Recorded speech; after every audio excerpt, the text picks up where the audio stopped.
Looks like we're about that time. I see Allison jumping on board.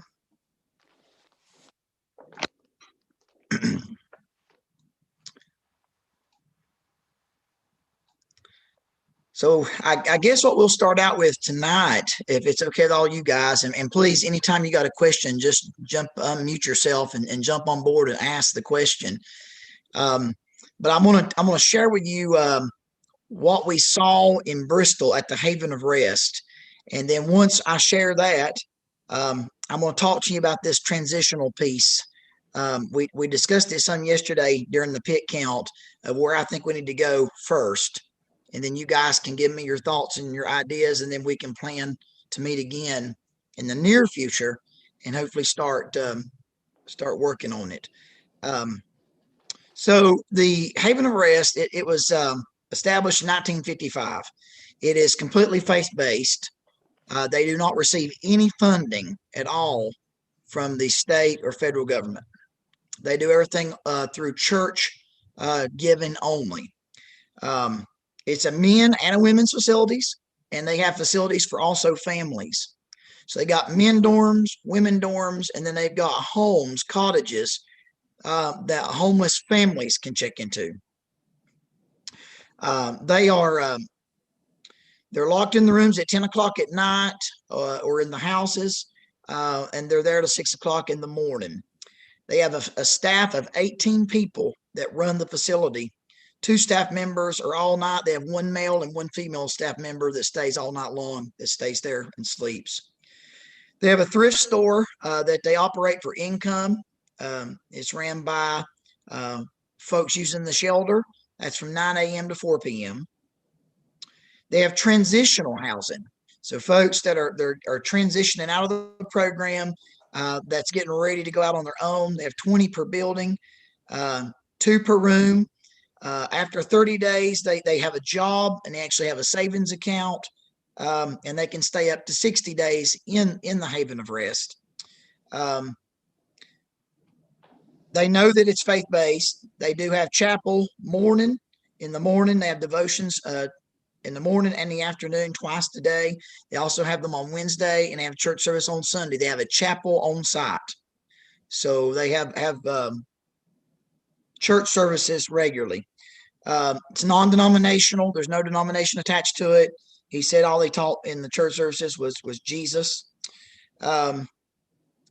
Food pantry. They have a food pantry where people can come in and get food. They feed 40 to 100 folks a day. They also have a kitchen there, and that's ran by the ladies, and some of the ladies that are staying there help run that. Meals are in, they do them in shifts, and there's 3 meals per day. They were even doing those during COVID. They do a drug panel, and so they do check for drugs, but they allow for a positive drug test. If you're positive, they do allow you to come in, and they start working with you and get you some addiction counseling. So I thought that was interesting. Right now, they had 38 men and 14 women there when we were there. They do receive financial counseling. They get aid in the form of clothing.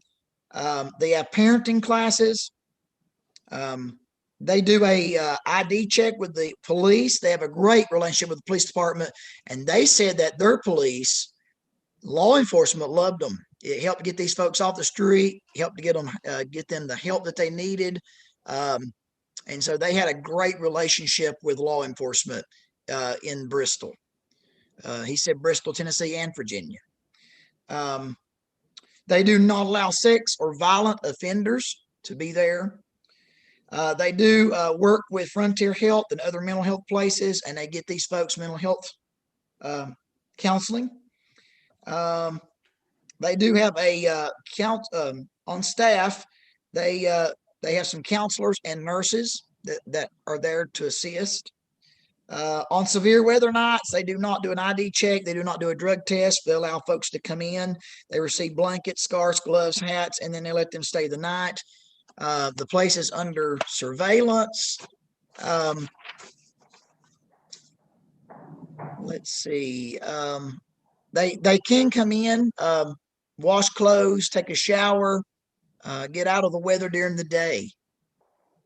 So that's a little bit about the Haven of Rest. And he said, you know, it's taken a long time to build what we've got. They've got 2 campuses, and I toured their main campus, but they do have a second campus there. Anyway, that's the Haven of Rest, and that's what's going on there. It's a beautiful thing to see. When we were there, they were some folks standing there, so we don't know what we'd do if it weren't for this place. They've been such a help to us. All positive feedback that I got.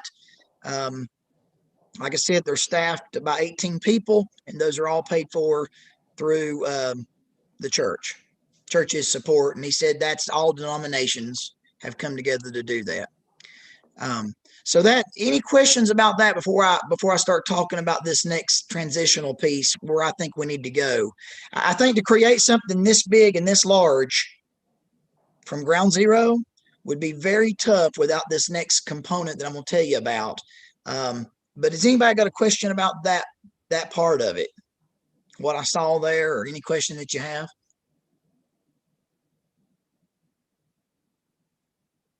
All right. Well, with that being said, like I just said, I don't think you can start from scratch, and this isn't going to come overnight. So what could we do at this very moment? Where should we go? And so what I've been researching and what I've been finding out, we've got tons of folks doing things in Carter County. We've got, Crystal and I talked yesterday. You got United Way, you got Recovery Soldier. We got Red Legacy. We've got TLC Center. We've got the Loaves and Fishes down at River's Edge feeding people. If you look at what we got in Carter County, we got some amazing things. But there is a disjointedness in what we have, and folks don't know how to access some of it. They don't know when to go where. And so what I would like to see happen first, and this is where I want you to think about it, I would like to see a Carter Compassion Center. It'd be a localized one-stop shop where we pull these resources together. Now, whether they're there physically or whether they are there through we connect folks to them, we need a Carter Compassion Center where folks know the first thing they need to do, I need to go down to the Carter Compassion, whether they're homeless, whether they're working poor, whether they need a job, whatever the need is, whether they need to wash their clothes, they need to come in of the day and get out of the cold, a Carter Compassion Center. And then what we need to do, just like kind of like a shopping mall or a food court, when you go in there, all of those resources are available there. So you would go in and there'd be a reception desk, and you sit down with a counselor or whatever you want to call that person. We find out the need of that family, what is going on in their life, and then we hook them up with the right resources. Now, what we're doing, we're pulling together people with like-mindedness. We're pulling together all of our resources, and then from that, we'll evolve this homeless shelter. This homeless shelter will come out of that. When you pull all of this together and we create this Carter Compassion Center in Carter County, then when you have all these like-minded folks at the table, we can start putting something together that looks like the Haven of Rest in Bristol once we've done just the Compassion Center. So I got to doing some research, and there are other places that's got one of these. And one of them I found is in Louisiana. They call it a one-stop service center. And so I want to share with you just a little bit about this service center. They have there a day service such as showers, laundry, telephone, and internet access. They provide medical care there. We could do that through ETSU. They provide dental hygiene there. We could also do that through ETSU. They have substance abuse folks and mental health folks there to hook them up with counselors. They provide legal services, mainstream resource enrollment, vocational rehabilitation, unemployment assistance, life skills training, housing, first and rapid rehousing services. They provide, I wanted to read a quote that that I came across while I was looking at this model that they've got. Says project staff feel that the center's greatest success is based on bringing together multiple service providers working in a coordinated and integrated way. That's what we don't have in Carter County. Everybody is doing their own thing. And I feel like that's a problem. If this group wants money for this and this group wants money for this, and you got all these groups and we're all competing for the same money, if we work together and can bring this under one roof and work together, it doesn't mean you can't have the different entities. Don't get me wrong. I think you've got all your different entities. But if I'm homeless or I'm hurting or I'm broken, I know the first step I need to take is go to the Carter Compassion Center, and they're going to start working with me there on what my next steps are. And so if I am an addict, maybe they do call recovery soldiers and when we talk to them, or if you're a lady, they call Red Legacy. But I think that's where we need to start. We need to look at this compassion center. But they go on to say here, it says they pull the resources together. When speaking about the distinctive elements of the project, staff relay their excitement about working with the Louisiana Housing Authority. They work with programs from across the state of Louisiana. It says that they've had a 98% success rate.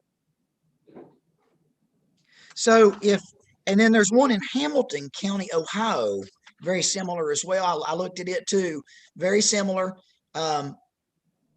Folks go there and then they get the help they need under that one roof.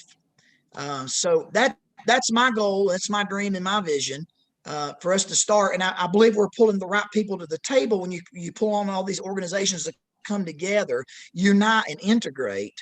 And then we start having this discussion about the homeless shelter from that.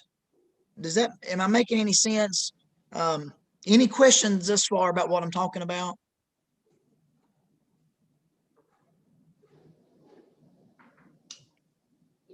And so let me say this. So I was talking with Crystal Carter yesterday about this, and she says, and Crystal, if you want to jump in here in a minute, she says there's grant money for something just like this through United Way, where we could go ahead and I don't know if this is an option. Let me just throw this out there.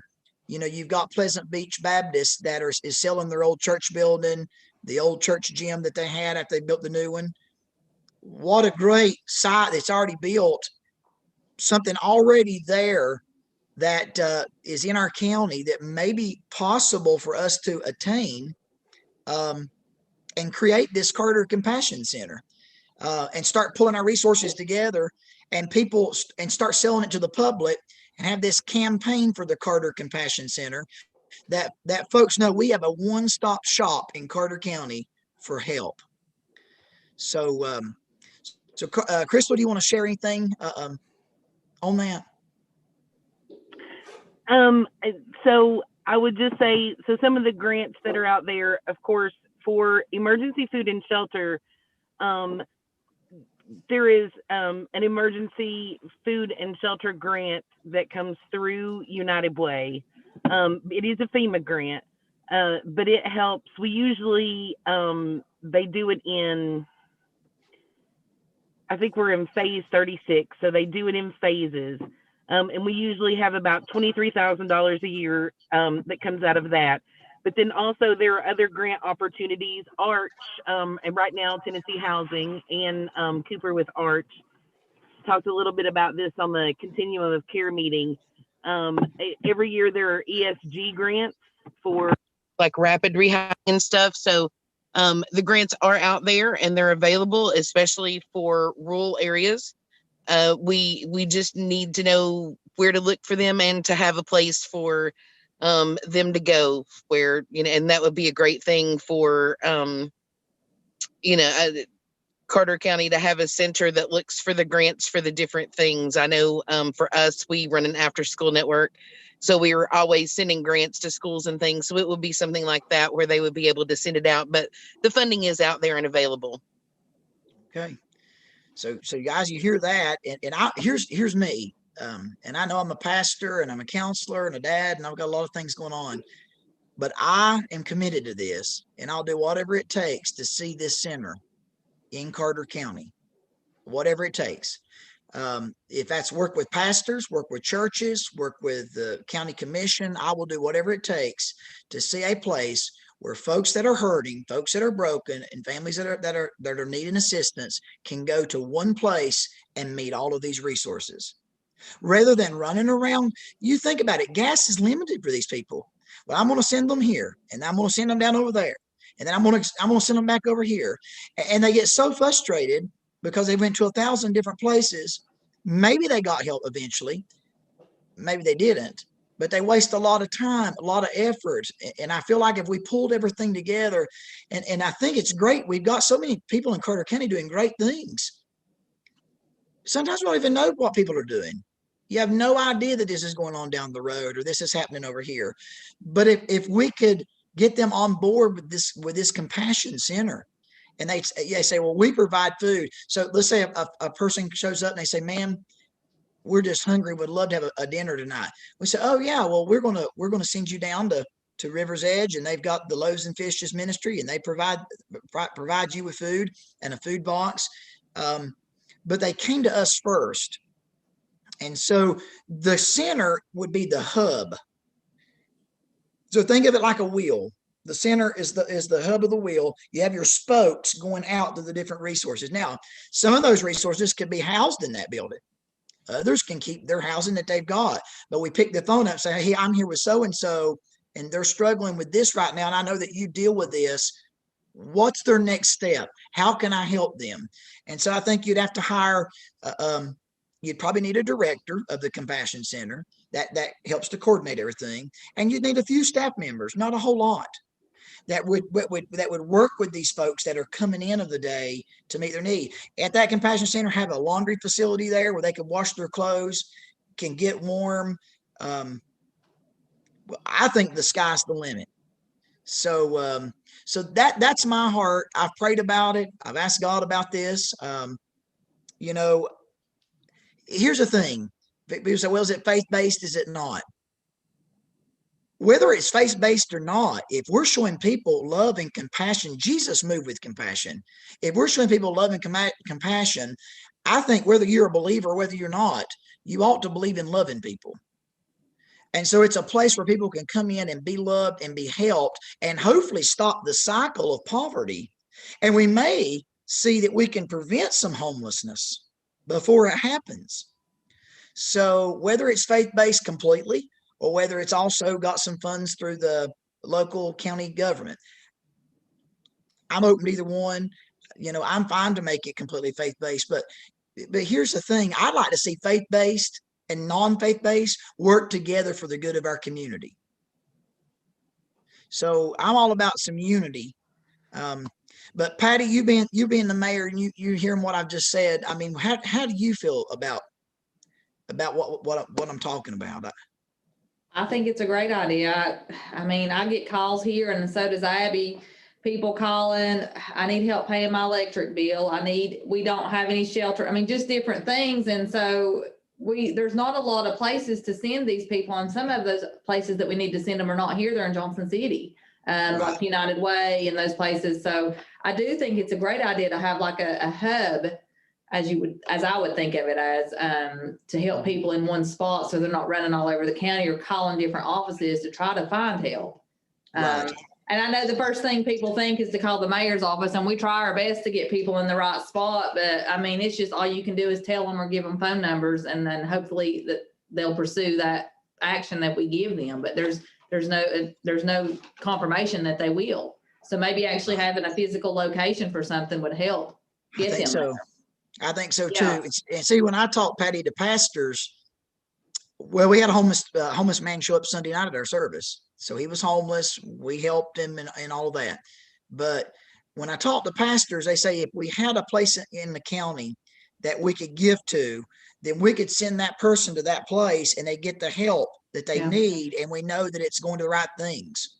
So if pastors and churches had a place to donate to, the Compassion Center of Carter County, then that Compassion Center would be you take the money, they'd be the arms and the hands and the legs to get these people what they need. I've thought a lot, I've given it a lot of thought, and to have that centralized location, I think would be a great thing. And I think for us to know what's out there and pull it together, there's just so many disjointed things going on in our county that are good. Don't get me wrong, but the right hand doesn't know what the left is doing. I agree with you 100% on that. I agree with you. A lot of So- people, we have a lot of resources in our county, but a lot of people just are not aware of those resources. Unless you're just a familiar name like ARM. Of course, when you say ARM, everybody immediately knows what that is. But when you say Shepherd's Inn, I guarantee you a lot of people do not know what that is, or what it does for our community. There's several nonprofits that are just kind of invisible, but offer great services that we're just not advertising or communicating what they do. Right. I agree. So with this, I think the next step would be this. We would have to reach out to as many churches and nonprofits in our area that we can. Shepherd's Inn that you just said, the TLC Center, drug rehab, every nonprofit, reach out to them and have a meeting with them and tell them what we're thinking about doing is having a Carter Compassion Center where their services would be represented there in some format. And where folks would come there first, that'd be the first, and you sit down with a person and you say, okay, you're dealing with drug addiction, or you've lost your job. I've already talked to ETSU. They're already on board with rural health. Dr. Wyckoff is my wife's supervisor. He said, Brandon, if we had a place like what you're talking about, we could come in and do a rural health clinic, and we could help these folks that don't have doctors, and we could do dental hygiene. If we just had a centralized location to do it in. You know what this makes me, Brandon, you know what this makes me think of? When you did the job fair at Cloudland Elementary, you walked in and everybody was set up in their little prospective spot, and they each offered the individual, even the banks were there to help open checking accounts. And the way you did that format is kind of what I'm thinking in my mind. Well, that's exactly what I'm thinking. This center would look like. You walk in and there's each individual or maybe a representative from those nonprofits to help someone as soon as they walk in. Just like a food court. Yeah. There's something for everybody. Yeah. And so you're exactly right. And see, Carter County Schools was going to do a career fair like that, but the pandemic shut it down at TCAT. So we'd already rolled it all out, had it all ready to go, and then the pandemic shut that down. Because I think folks will come to a one stop where they can get everything done at one time. Yeah. Where you go on a wild goose chase. Now, then somebody may say, well, what has this got to do with a homeless shelter? Well, I think it's got everything to do with it. Oh, yeah, I think once you pull all these people together, Patty, and you got everybody in the same room wanting to help these people, the homeless shelter will evolve as a component of this compassion center. And homeless doesn't necessarily mean you're living under a bridge with nowhere to go. It's a broad term. It means many things in my eyes. Well, I think you can be living with your extended family and you're homeless. I mean, I might be on the couch at my mother-in-law's tonight, lose my home. I'm homeless. Right. So I think this is a start in the right direction. And I think the next step for us, how you guys want to do this, I'm only one person. I can't call everybody, but if we can reach out to every nonprofit, any church that wants to be involved, not every church is going to want to be involved. You got some churches that want to do their own thing, and they're always going to do their own thing. And if that's what they want to do, then that's what they want to do. But the churches and pastors that want to be involved in this compassion center, the resources in our county want to be involved, I think we need to sit down, have a meeting about what this would look like, what this would entail. And then I think we need to start thinking about where would it be located? Would it be at the Pleasant Beach Church? Could we afford to buy that? I don't know. But I think, would somebody let us have a space? I mean, would somebody give us a location and say, well, you can use this space for the time being? Would they let us rent a space? Right. Yeah. I mean, I don't know. And Patty, you may know more about that than me as far as the spaces in the county. And I mean, would a church be willing to give us a spot? Maybe a small office at workforce development. Yeah, I know. And a church would be a great idea. I mean, there may be a church that's willing to, once we start getting out there and asking the questions, getting the word out. Pleasant Beach may be willing to work with us on us paying them payments on owning that piece of property there. I don't know. I need to talk with their pastor. But I do think before we even get in that realm, we need to pull nonprofits together. I want to have a discussion with them. What is their concerns about this? What would they be worried about? Now, I do know that nonprofits, sometimes they worry about competition and they fight for the same money and who's going to get this and that. I think there is some, and that's sad, competition amongst nonprofits because of funding. Yeah. And if we cut funding, this person will lose their job in their nonprofit. I'm hoping that's not going to be the case. But anyway, anybody got a question tonight? That something you already thought about? So, Brandon, would you be interested in Carter County specific nonprofits or also those that serve Northeast Tennessee? So, I think we need to do those that serve Northeast Tennessee. If they're a resource in our community, if they're already working with Carter County families, they need to be a part of the Compassion Center. In my book, do y'all agree? Yeah.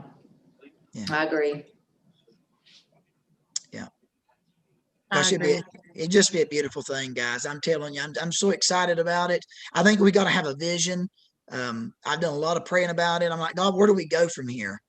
And I just keep thinking, if I was struggling tonight, wouldn't it be wonderful to go into one place and all these Dollywood's such a nice place. Everybody, they greet you there and they're kind to you and they show you love there and you spend tons of money there. But imagine when you walk into a place there, it's not an amusement park, but you walk in and you get shown love when you walk through the door and they're like, hey, we're just here to help you. What's going on in your family right now? And you sit down with a piece of paper and you start, that's gorgeous. Brandon, Abby just mentioned to me that Dolly Parton does have a foundation that gives money for these type situations. So we're going to look into that. That would be great. We're going to look into it. And I'll tell you somebody else that might want to get involved in this. Jason Witten. Yeah. I mean, you talk to Jason Witten. He came from Elizabeth and Carter County's his home and say, we're trying to open up a compassion center where people can get help. Would you be willing to help with funding anything, being a part of it, doing a campaign, a publicity campaign? I mean, if you rolled this out on Facebook and social media that we're going to start a compassion center in Carter County, the Carter Compassion Center, and you told people it's going to be a one-stop shop for those that are hurting, guys, I think we could bring in some money through fundraising. Churches, people with money will give.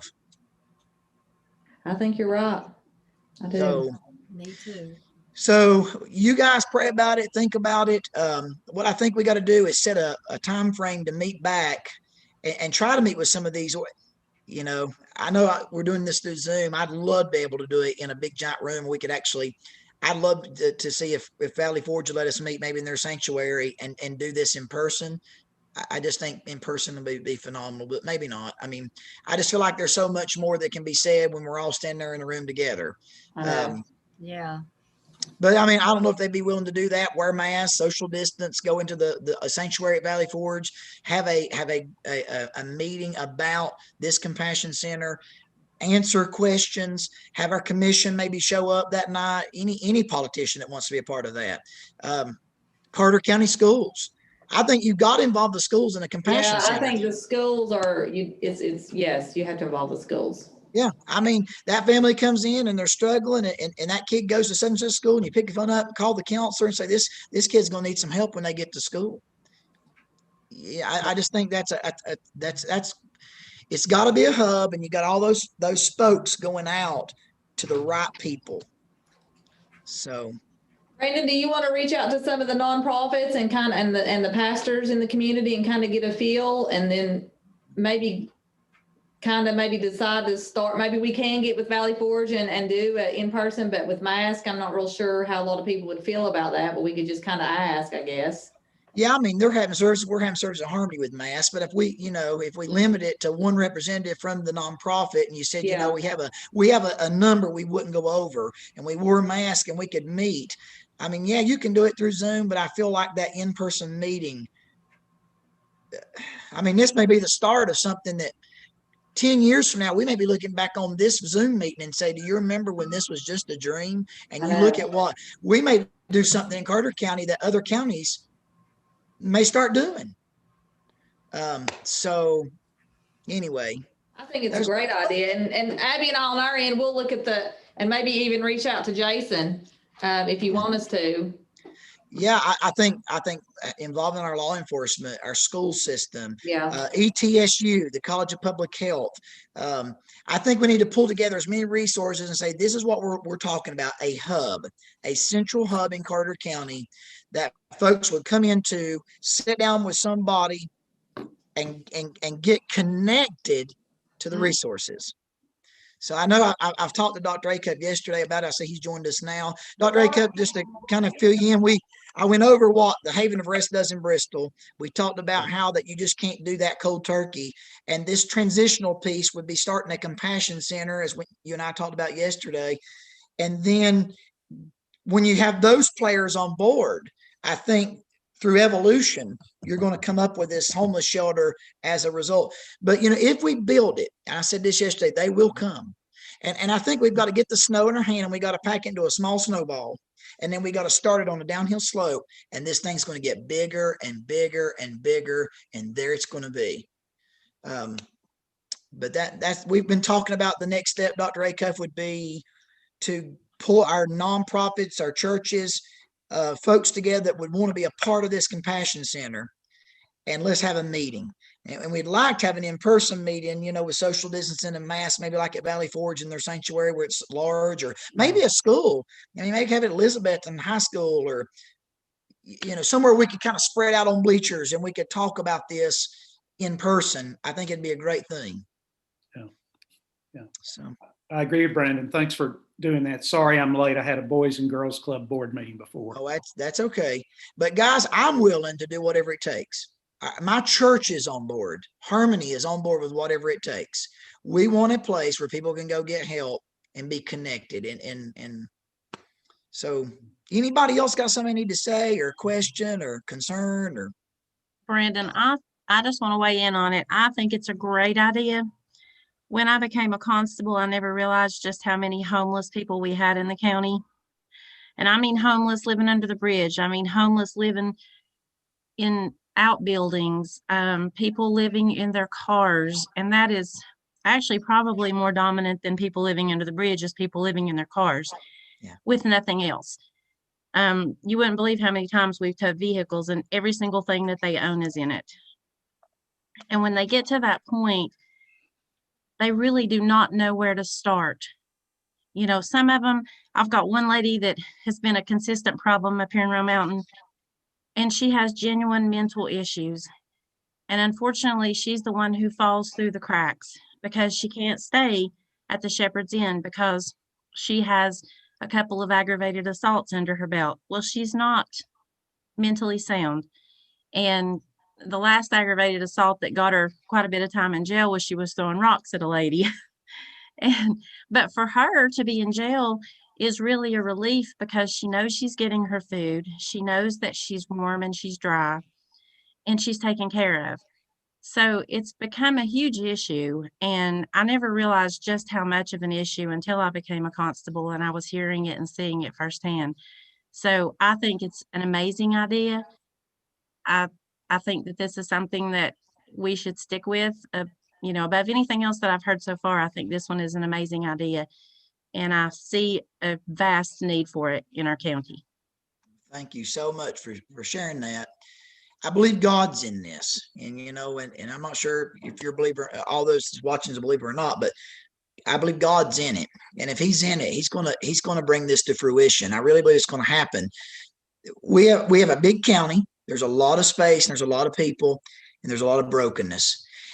With something like this, the sky's the limit of what you could add there. What wouldn't fit there? I mean, you could bring in any resources, unimaginable resources, clothing ministries, a shoe ministry. I mean, you could bring in food, employment, healthcare. Wow. And I was even thinking, the back to school bash is a big thing at Harmony. How would this center fit with the back to school bash? I think it would fit seamlessly with it. You know, that people are used to coming there every year and getting backpacks and getting the resources. And the only thing I could ever think when I did the back to school bash is I want resources there where these people will come out on that one day and find some help. Well, if it was at the Compassion Center, I mean, maybe that's the next step of the back to school bash, something we can even take it a step further. I don't know. And church is finally working together. It's not about denomination. You know, it's about us being the body of Christ and loving people. Well, and Showing Brandon, you're exactly right. You hit the nail on the head as far as unity, and more so, I think our county needs more and more of that, especially during these times. We need to love and care about each other at all point in times. We've just got so many people hurting in this community. I seen it when I worked in the court systems. I see it doing this job. I see it in my personal life. I relate completely to what Julie just said. It's there. It's in our own county, and you know, having something like this, not help just the homeless and the needy, but just our community in general. Absolutely. Shine a light on us, and I think it's great. I think it's a great idea. I think this is something that's really needed in our county more than anything that we've looked at in the past. For all those people that is willing to come out and get help right now, just think of the ones that ain't. Right. There's a lot of prideful people out there that will not ask for anything, and all they need is a hand up. I hope this goes like a lit fire. I hope it really goes. Yeah. Because our county needs this. Well, there's a lot of people out there who are afraid to ask, and they're embarrassed of their situation. I agree. We had one vehicle that we towed, and the woman's husband had beat her up, almost killed her. Everything she had was in that vehicle, and that's where she was living. And I think it was her sister-in-law. She never said a word to anybody. She never called 911. She never asked for help in any way. But she came across our path after I believe it was her sister-in-law, realized what had happened. And she had been living for 3 weeks in her vehicle, no food, no water, no restroom, parking that vehicle wherever she could, which is part of the reason it got towed away. And she didn't know where to start. That was her problem. She didn't know where to start, and she was embarrassed by the situation and the life where her life had turned. So, you know, having one hub center where you can actually do this would probably open the door to people willing to step forward and say, I need help. Right. So I think it's a good idea. I think you ought to stick with it. I think so too. Well, let's do that. And maybe this will remove the stigma of getting help, and you go there and it's, gosh, the people that staff it, just kind people that love people, that just want to show love to folks. Maybe they just need to come in and get a hug. I know we don't hug right now, but that's something I've missed. We're getting closer, Brandon. We're getting closer. And I'm a hugger. I hug everybody. But I guess we got to figure out the next step real quick now, and then I'm gonna let you go. I don't want to keep you all evening. I think we need to talk to churches, talk to pastors, talk to nonprofits. Do we want to talk to them, or do we want to go ahead and set a date and say we don't know where the meeting's going to be held yet? We're going to get back with you on a date, but on this date we're going to meet, whether that's through Zoom or that's in Valley Forge, or that's Elizabeth High School. What do y'all want to do? How you want to do this? Get the ball rolling. Let them know that this is what we're planning. Okay. So That's my opinion. I think it would be best, and just a suggestion, but I've kind of gone through this with Rochelle James before, that we meet with them separately first. Okay. And so you have one or two nonprofit representatives that meet with you and the pastors. And then I'm happy to pull together the nonprofits. And then if we could have one or two pastors, what happened to us last time, and we weren't doing this necessarily, but just trying to share resources of who has what and how we could work together, is that it became really focused on maybe keeping people from getting access to things just because there was sort of a salesman there, and that there's a lot of stigmatized things. I know drug recovery is really stigmatized, as is sometimes mental health. So Maybe if there aren't all the agencies overwhelming the pastors at one time, and vice versa, then we can give each a voice and then merge the two. Okay, so why don't I plan a pastors meeting, and I can talk to Dr. Randy Johnson at Valley Forge and see if I can plan a meeting for pastors to roll this out to them. And then if Crystal, you guys start working on the nonprofits, then I will join that meeting too. But I'd like to meet with the pastors, and then we'll meet with the nonprofits, and then we can bring the two together. Does that sound? Absolutely. Okay, so I don't care to talk to Randy and see if we could maybe have a meeting. I mean, we can have it at Harmony. I'm just thinking of sheer size of the sanctuary. Because I'd like to open it up to any pastor in Carter County, any church in Carter County could send a representative, whether it's a pastor, a deacon, a lay member.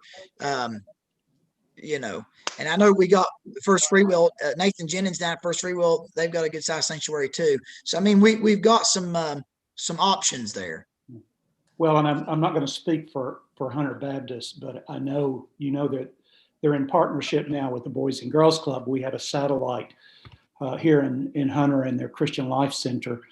And I know David Whaley, it's all about the kids with him as well. So I think they would be a part of that initiative, whether he or Stephen Nauman Jr. would be. But I'll be happy to talk with them if you want me to, Brandon. That'd be wonderful. So I'll be working on pastors. So why don't we won't set a date at this moment. Why don't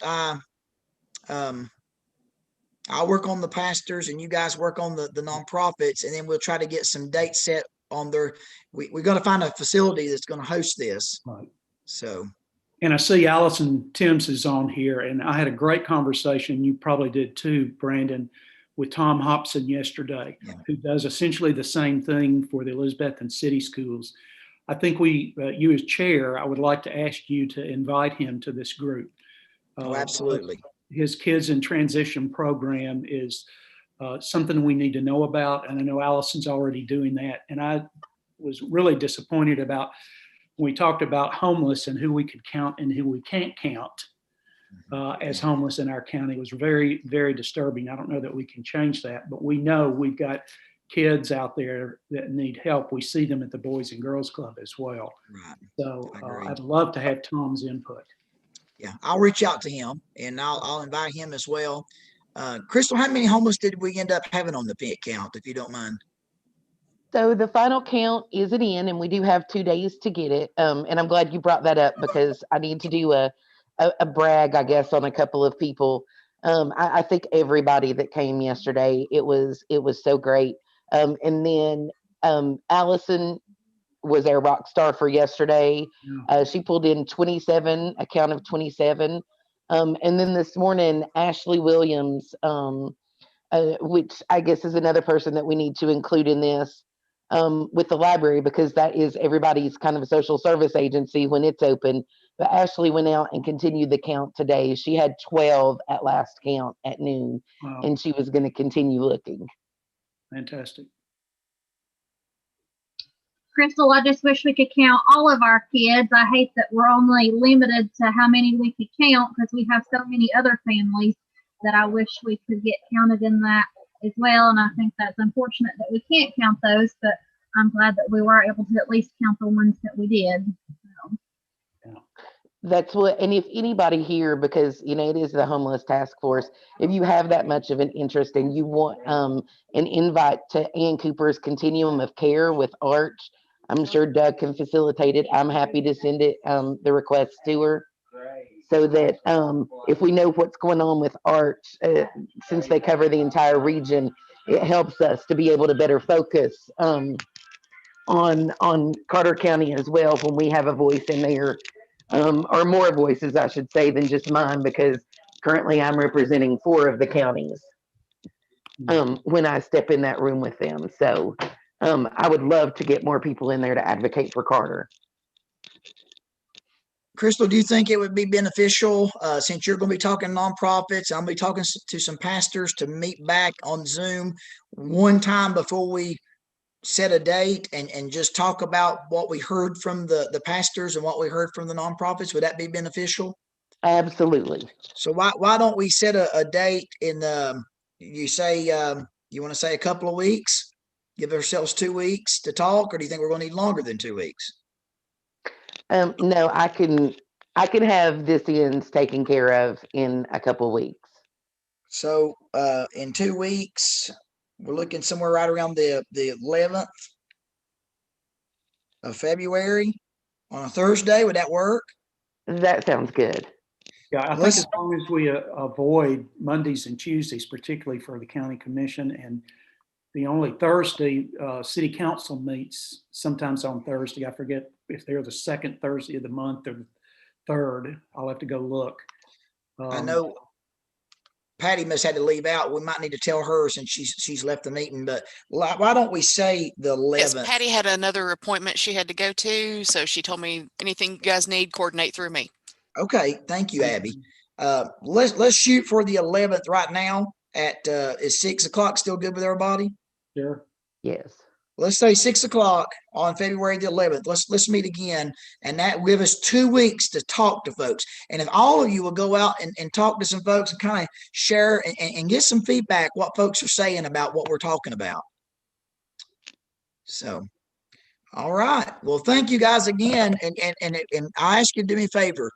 Let's pray about this. And ask God to help us make the right decisions and put the right people in our path, and that this would just be a seamless process. So this time next year, it may be up and running. I mean, you just never know. I mean, we've got some great folks on board. So, We well, really guys, hope so. what's Thank that? We really hope so, that it's I- up and running in a year from now. I think we're on the right trail. I think so too. We just got to be diligent and keep and persevere. So, well, guys, thank you again for attending, and you have a good rest of your evening.